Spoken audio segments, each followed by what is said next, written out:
शेती माझी प्रयोगशाळा या यूट्यूब चॅनलमध्ये मी आपलं स्वागत करतो. या चॅनलवर आपण नवीन असाल तर या चॅनलला सबस्क्राईब करा. या चॅनलचे नवनवीन व्हिडिओ पाहण्यासाठी बेल आयकॉन नक्की दाबा.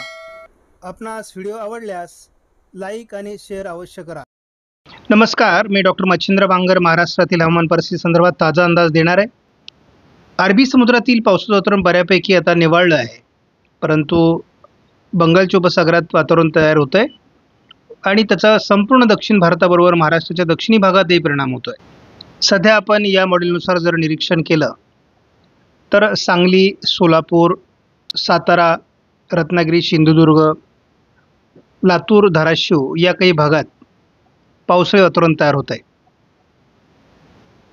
आणि आजच्या अंदाजानुसार आपण या ठिकाणी पावसाचा अंदाज दिलेला होता. आपण मान्सूनच्या परतीच्या प्रवासाची प्रगती दररोज व्हिडिओमध्ये बघत असतो. आज मात्र फारशी प्रगती झालेली नाही, परंतु उरलेला गुजरात किंवा राजस्थानचा थोडा पूर्वेकडील भाग आणि मध्य प्रदेश, उत्तर प्रदेशमध्ये फारसं पावसाळी वातावरण नव्हतं, परंतु हलकी ढगाळ परिस्थिती होती. त्यामुळे मान्सूनचा परतीचा प्रवास या ठिकाणी झालेला नाही, परंतु 1-2 दिवसामध्ये तो आणखी गतिमान होईल यात काही शंका नाही. आपण जर उद्याचं वातावरण बघितलं तर उत्तर भारतामधली ढगाळ परिस्थिती आता संपत चाललेली आहे. जवळपास उत्तर प्रदेश, ओरिसा, छत्तीसगड, मध्य प्रदेश, अगदी विदर्भापर्यंत, तेलंगणापर्यंत, आंध्र प्रदेशपर्यंत पावसाची उघडीप तयार होते. मात्र कर्नाटक, रायलसीमा, तामिळनाडू, केरळ, महाराष्ट्रामध्ये मराठवाडा, पश्चिम महाराष्ट्र, मध्य महाराष्ट्र, उत्तर महाराष्ट्र आणि कोकणात ढगाळ परिस्थिती आहे. हलक्या पावसाची शक्यता देखील आहे. या परिस्थितीत फार सुधारणा होणार नाही, परंतु मराठवाड्याच्या विरळ भागात आणि पश्चिम महाराष्ट्रात, अगदी उत्तर महाराष्ट्रात सुद्धा स्थानिक ढगांच्या निर्मितीमुळे पाऊस होऊ शकतो. परंतु साधारणपणे असं आपण बघतो आहोत की 4, 5, 6 तारखेला फारसं पावसाळी वातावरण महाराष्ट्रामध्ये राहणार नाही.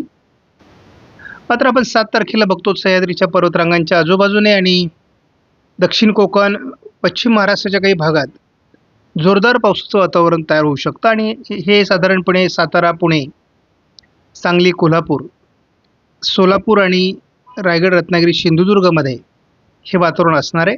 या मॉडेलने तरी विदर्भ, मराठवाडा, उत्तर महाराष्ट्र, मध्य महाराष्ट्रातला पाऊस 8 तारखेला उघडलेला दाखवला आहे, म्हणजे केवळ दक्षिण कोकणात पाऊस दाखवला आहे. मात्र एक कमी दाबाचं क्षेत्र 9 तारखेला सक्रिय होत असल्यामुळे विदर्भातून, मराठवाड्यातून पुन्हा पावसाला सुरुवात होणं अपेक्षित आहे.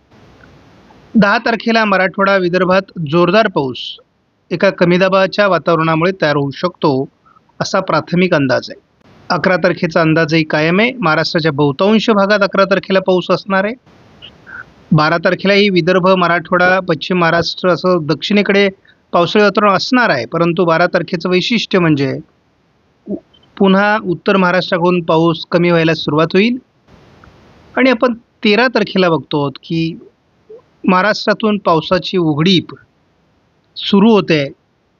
पूर्व भारतात तयार झालेलं पावसाळी वातावरण मागे सरकतं आहे आणि हीच मान्सूनला पुढे सरकण्यासाठी अनुकूल स्थिती 12-13 तारखेनंतर तयार होईल महाराष्ट्रासाठी. अतिशय हलकं पावसाळी वातावरण मराठवाड्याच्या दक्षिणी भागात उद्या असणार आहे. स्कायमेटच्या अंदाजानुसार 5 तारखेलाही फारसं पावसाळी वातावरण नाही, ढगाळ परिस्थिती आहे. स्कायमेटने 6 तारखेला फारसं पावसाळी वातावरण दाखवलेलं नाही, परंतु स्थानिक पावसाचं वातावरणासाठी अनुकूल स्थिती आहे. 7 तारखेला देखील फारसं पावसाळी वातावरण नाही, मात्र पश्चिम महाराष्ट्र, दक्षिण कोकणात हलक्या सरींची शक्यता. तीच परिस्थिती 8 तारखेलाही, तीच परिस्थिती 8 तारखेला देखील आहे. ECMWF मॉडेल स्कायमेटनुसार देखील 9 तारखेला महाराष्ट्रात बहुतांश भागात ढगाळ वातावरण, पावसाची परिस्थिती निर्माण होऊ शकते. पुन्हा एकदा संपूर्ण महाराष्ट्रामध्ये पावसाचं अनुकूल वातावरण 10 तारखेला असणार आहे. ही परिस्थिती 11 तारखेलाही कायम राहील. 12 तारखेला उत्तरेकडून हे वातावरण कमजोर व्हायला सुरुवात होईल. ECMWF मॉडेलनुसार उद्या 4 तारखेला केवळ ढगाळ परिस्थिती आहे. 5 तारखेलाही कमजोर वातावरण आहे. 6 तारखेला महाराष्ट्रात फारशी पावसाळी परिस्थिती नाही, विरळ स्थानिक पावसाचं वातावरण तयार होईल. त्यामुळे ही शेतीची कामं उरकवण्यासाठी शेतकऱ्यांना मिळालेला हा अवधी आहे. 7 तारखेला महाराष्ट्रात फार पावसाळी वातावरण नाही. 8 तारखेला थोडं दक्षिण कोकण, पश्चिम महाराष्ट्रात पावसाला सुरुवात होऊ शकते. 9 तारखेला मात्र पश्चिम महाराष्ट्र, दक्षिण मराठवाडा, मध्य महाराष्ट्राचा दक्षिणी भाग, विदर्भाचा दक्षिणी भाग या ठिकाणी जोरदार पावसाळी वातावरण तयार होईल. 10 तारखेला देखील महाराष्ट्रात मध्य महाराष्ट्र, कोकण, पश्चिम महाराष्ट्र, मराठवाड्याचा पश्चिमी भाग, अगदी उत्तर महाराष्ट्रापर्यंत जोरदार वातावरण राहील. पूर्व विदर्भात पावसास अनुकूल स्थिती राहील, परंतु पावसाचा प्रभाव कमजोर राहील. 11 तारखेला अगदी उत्तर महाराष्ट्रापर्यंत, मराठवाडा, पश्चिम महाराष्ट्र, मध्य महाराष्ट्र, उत्तर महाराष्ट्र असं पावसाळी वातावरण जोरदार राहणार आहे. 12 तारखेला मात्र विदर्भाकडून आणि उत्तर महाराष्ट्राकडून या पावसाचा प्रभाव कमजोर व्हायला सुरुवात होईल.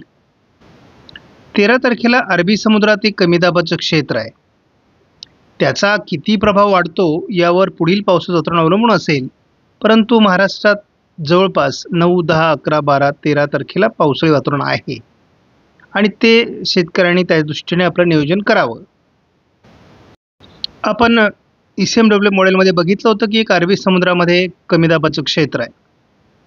तर साधारणपणे त्याची पुढील काय परिस्थिती असू शकते याचा एक धावता अंदाज आपण घेणार आहोत. याचा विदर्भावर फारसा परिणाम होणार नाही, परंतु मध्य महाराष्ट्र, उत्तर महाराष्ट्राचा पश्चिमी भाग, पश्चिम महाराष्ट्र आणि दक्षिण कोकण किंवा संपूर्ण कोकणात याचा प्रभाव राहणार आहे. आणि गुजरातवर खूप मोठं पावसाळी क्षेत्र, यामुळे तयार होणारे अगदी राजस्थानपर्यंत हे पावसाळी क्षेत्र पोहोचण्याची शक्यता आहे. आपण बघतो अगदी गुजरात, राजस्थानला तुफान पाऊस देण्याची शक्यता दिसते आहे. साधारणपणे 16 तारखेपर्यंत याचं अस्तित्व, 16 तारखेला याचं अस्तित्व संपेल आणि कराचीच्या दिशेने ते पुढे निघून जाईल. त्याच वेळेस बंगालच्या उपसागरातून एक सिस्टम महाराष्ट्रावर सरकते, परंतु ती विदर्भ आणि मराठवाड्यावर उत्तरेला किंवा उत्तर महाराष्ट्रात फारसा प्रभाव टाकणार आणि केवळ पश्चिम महाराष्ट्रात, दक्षिण मराठवाड्यात त्याचा प्रभाव राहणार आहे, दक्षिण कोकणात प्रभाव राहणार आहे. त्यामुळे पाऊस महाराष्ट्रातून लवकर उघडेल असं दिसत नाही. 18 तारखेपर्यंत तरी मान्सूनला माघारी फिरण्यास मज्जाव करणारं हे वातावरण आहे. आपण जेव्हा 12 तारखेपर्यंतचा अंदाज बघतो तेव्हा महाराष्ट्रात पाऊस होणार हे निश्चित आहे आणि याचा जोर देखील रत्नागिरी, सिंधुदुर्ग, सांगली, कोल्हापूर, सोलापूर, लातूर, धाराशिव, बीड, अहिल्यानगर, पुणे या काही जिल्ह्यांमध्ये असणार आहे. नांदेड, परभणी आणि छत्रपती संभाजीनगर, जालना, नाशिकसह उत्तर महाराष्ट्रातील सर्व जिल्ह्यांमध्ये मध्यम स्वरूपाचा पाऊस होईल. विदर्भात हलक्या स्वरूपाचा पाऊस होण्याची शक्यता सर्व जिल्ह्यांमध्ये आहे. त्यामुळे पावसाचं वातावरण आपल्याला 12 तारखेपर्यंत आहे. आता या मॉडेलचा आपण धावता अंदाज घेऊयात, कारण 4, 5, 6, 7 तारखेला फारसं पावसाळी वातावरण महाराष्ट्रामध्ये दाखवलेलं नाही. तरी देखील दक्षिण महाराष्ट्रामध्ये लातूर, धाराशिव, सोलापूर, सांगली, कोल्हापूर, रायगड, रत्नागिरी, सिंधुदुर्गमध्ये काही ढगाळ परिस्थिती, मध्यम स्वरूपाचा पाऊस असं वातावरण तयार होत राहणार आहे. परंतु फार मोठं पावसाळी वातावरण तयार होण्याची शक्यता नाही आहे. पावसाचा जोर कमी होतो आहे. अगदी आपण 4, 5, 6, 7 तारखेपर्यंतचा अंदाज जरी बघितला तर महाराष्ट्रामध्ये फार पावसाळी वातावरण तयार होणार नाही. 7 तारखेला थोडं वातावरण बदलत असल्यामुळे सांगली, कोल्हापूर, रत्नागिरी, सिंधुदुर्गमध्ये पावसाळी वातावरण तयार होणार आहे. 8 तारखेला देखील थोडं पश्चिम महाराष्ट्रात पावसाचं प्रमाण वाढेल. या काही भागामध्ये हे पावसाळी वातावरण असणार आहे. विशेष म्हणजे रात्री देखील 9 तारखेला किंवा 8 तारखेला रात्री किंवा 9 तारखेला पहाटे देखील लातूर, सोलापूर, सांगली, कोल्हापूर, रत्नागिरी, सिंधुदुर्ग जिल्ह्यात पावसाचं वातावरण आहे. त्यामुळे आपण बघतो की 9 तारखेपासून जे पावसाळी वातावरण महाराष्ट्रात वाढणार आहे त्याची ही लक्षणं आहेत. 9 तारखेला आपण बघतो अगदी अहिल्यानगर, बीड, छत्रपती संभाजीनगर जालन्यापर्यंत पाऊस पोहोचेल. इकडे मुंबई पुण्यापर्यंत पाऊस पोहोचणार आहे. संपूर्ण कोकण, संपूर्ण पश्चिम महाराष्ट्र, मध्य महाराष्ट्र, मराठवाडा, विदर्भ असं हे पावसाळी वातावरण राहणार आहे. मात्र यामध्ये नंदुरबार, धुळे, जळगाव, नाशिक, अकोला, अमरावती हे जिल्हे सुटणार आहेत 9 तारखेला. 10 तारखेला मात्र जळगाव, धुळे, नाशिक या जिल्ह्यात पावसाचं प्रमाण अधिक राहणार आहे. अहिल्यानगर, बीडमध्ये, पुण्यामध्येही त्याचं प्रमाण जास्त राहणार आहे. म्हणजे याचा अर्थ पावसाचं प्रमाण हे उत्तर महाराष्ट्राकडे सरकतं आहे आणि कोकण किनारपट्टीसहित पश्चिम महाराष्ट्रातही वादळी वातावरण राहणार आहे. विदर्भातील पाऊस कमी व्हायला लागेल, परंतु अकोला, अमरावती, बुलढाणा, छत्रपती संभाजीनगर, जालना, परभणी, वाशिम, हिंगोली, यवतमाळ, वर्धा, नांदेड, परभणी, लातूर, धाराशिव, सोलापूर, सांगली, कोल्हापूर या सर्व जिल्ह्यांमध्ये पावसाळी वातावरण 10 तारखेला आहे. रात्री उशिरा अहिल्यानगर, बीड, नांदेड, परभणी, लातूर, धाराशिव, सोलापूर, सांगली, कोल्हापूर, सातारा आणि रत्नागिरी, सिंधुदुर्गमध्ये देखील रात्री उशिरापर्यंत पावसाळी वातावरण आहे. 11 तारखेला देखील उत्तर महाराष्ट्रात पावसाचं प्रमाण वाढतंय आणि पश्चिम महाराष्ट्रातलं पावसाचं प्रमाण कमी होत आहे. म्हणजे याचा परिणाम काय होतो की मान्सून जो परतीच्या प्रवासाला लागलेला आहे त्यामध्ये अडथळा निर्माण होतो. त्यामुळे मान्सून मोठा काळ या ठिकाणी रेंगाळताना दिसतोय 17-18 तारखेपर्यंत. परंतु काहीही झालं तरी 4-5 दिवसाचा फरक फक्त पडेल 15 तारखेच्या पुढे आणि 22-23 तारखेपर्यंत हे पावसाळी वातावरण संपणारच आहे. की सकाळी थोडं, संध्याकाळी उत्तर महाराष्ट्रात तर रात्री पश्चिम महाराष्ट्रामध्ये पावसाळी वातावरण 11 तारखेला राहणार आहे.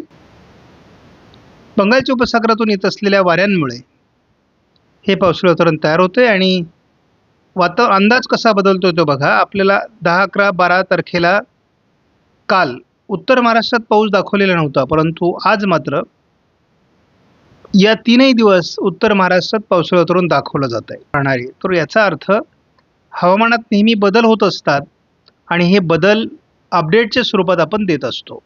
आपणास व्हिडिओमधील माहिती महत्त्वपूर्ण वाटल्यास लाईक करा, शेअर करा, चॅनलला सबस्क्राईब करा. धन्यवाद. जय हिंद, जय महाराष्ट्र, जय बळीराजा.